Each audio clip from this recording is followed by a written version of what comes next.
Good day, I am Marama, BS and Math 1 from St. Paul University, Philippines. So today I will be discussing about instructional design model, particularly the SAMR. So the key topic to be discussed in these presentations are: number 1, the definition of instructional design model. Number 2, examples of instructional design model. Number 3, the definition of SAMR. Number 4, the uses and application of SAMR. Number 5, the advantages or benefits of SAMR. And lastly, a concluding thoughts about SAMR. So to start this presentation, let me define first what is an instructional design model. An instructional design model provides guidelines to organize appropriate pedagogical scenarios to achieve instructional goals. It can be defined as the practice of creating instructional experiences to help facilitate learning most effectively. And it is used to define activities that will guide the development of e-learning projects. It allows you to communicate the purpose and reason behind a strategy. A framework gives you a bird's eye view of all the major components that have to be included in the course. Instructional design models describes how to conduct the various steps. These steps involve design processes. The models help trainers and educators to guide and plan the overall process. According to Branch and Kopcha, instructional design is intended to be an iterative process of planning outcomes, selecting effective strategies for teaching and learning, choosing relevant technologies, and identifying educational media and measuring performance. There were numerous instructional design models, and these are the accepted design model.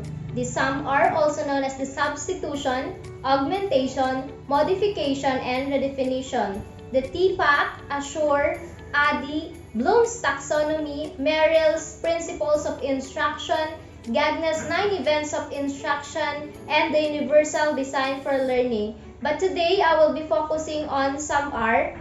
But before that, let me define first what is SAMR and what does it stands for. The SAMR model is a framework created by Dr. Ruben Puentedura that categorizes 4 different degrees of classroom technology integration.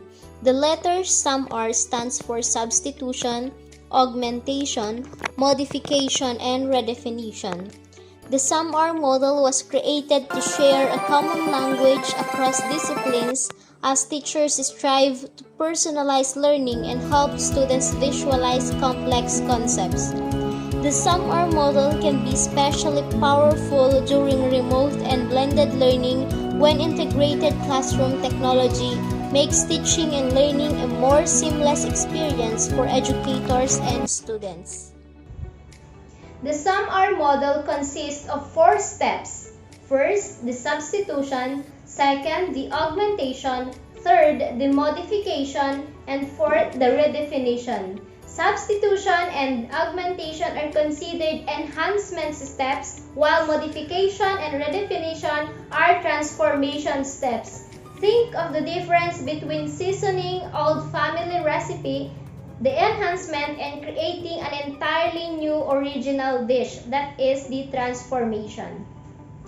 So here is the graphical representation of SAMR model, and we often visualize it as a ladder or staircase, in which it can be misleading because the substitution, the bottom rung or step, is sometimes the best choice for a particular lesson. That is why it's better to think of the SAMR model more of as a spectrum. On one end, technology is used as a one-to-one replacement for traditional tools, and on the other hand, technology enables experiences that were previously impossible without it. Regardless of how you visualize it, the SAMR framework can be a simple and effective way to assess how you incorporate technology into your instruction. With the SAMR model, Puentedura suggests that as teachers reflect on integrating technology with the learning experience, they often have questions on how they can effectively use technology. Again, Puentedura pictures these questions in levels like that of the SUM-R framework. The question at each level is typically presented as follows. In substitution, what will I gain by replacing the task with technology? In augmentation, does the technology add new features that improve the task? In modification, does the task significantly change with the use of technology? In redefinition, does the technology allow for the creation of a new task previously inconceivable? Moving on, here are the advantages or benefits of SUM-R. Let's start with its benefits to the educators. Number 1, it serves as a tool for pilot testing new technology tools. The gradual inclusion of technology into a class assignment over time, giving the educator an opportunity to pilot test new technology tools and to experiment with an assignment from semester to semester. Number 2, serves as a scaffolding for teachers to impose tasks, allows the educator to scaffold their assignment, a process where the instructor includes guidance, support, and advice early on during an assignment or activity, and then slowly removes the force so the students can participate and learn on their own. Number 3, provides framework to assess the process of integrating technology. It benefits teachers by providing a framework from which they can assess how they are using technology in teaching and how technology can enhance instruction. On the other hand, here are the benefits of SUM-R to the learners. First, it provides personalized or customized way of learning things. Students have more freedom to choose the methods and tools that help them learn best. Second, it drives engagement. It benefits students because technology drives engagement. In using technology, students are given control of their learning process while at the same time giving them the freedom to express their understanding of particular topics through creative channels. And last, promote digital literacy among learners. The promotion of digital literacy throughout the transformation of assignments and learning activities. Let's move on to the uses and application of SUM-R model. Number 1, it enhances and transforms your lessons through using SAMR or SUM-R. Number 2, use SUM-R model to carry out simple benchmarking exercises against the available technology for learning and teaching. Number 3, use SUM-R as an audit tool to assess how the use of technology is shaping teaching and learning practice. This would provide valuable insights for individual teachers. Number 4, use SUM-R in designing instruction. Let's say, for example, an original project or lesson is a book review, handwritten and turned in to the teacher. In substitution, students create book reviews using Google Docs and share them with the teacher.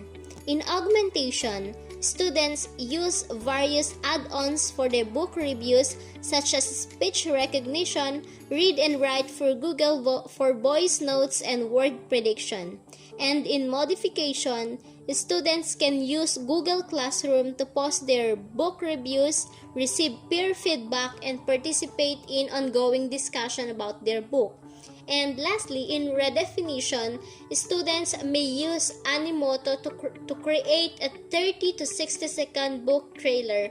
Working with the library media specialist in the school, the students turn the URL of their book trailer in a QR code and then put their QR code into the book jacket for any student to scan and access the trailer. The SUM-R model is essentially a planning tool that helps to design better learning activities for students. The framework provides pedagogical insight into how technology can and should be used in the classroom. I would make the following recommendation in light of the model. First, always consider whether or not the technology improves the learning process. If the learning process is enhanced through the use of technology, then it's appropriate to use. If not, more traditional analog methods can work just as well, if not better. Number 2, collaboration is extremely important, particularly if you're looking at learning from a social constructivist perspective. Consider how you can use technology to facilitate collaboration. And third, ensure that you use technology to expose students to the outside world. This is not only helps to improve their cultural understanding and international mindedness, it can be great for building key literacy skills. We need technology in every classroom and in every student's and teacher's hand because it is the pen and paper of our time. It is the lens through which we experience much of our world.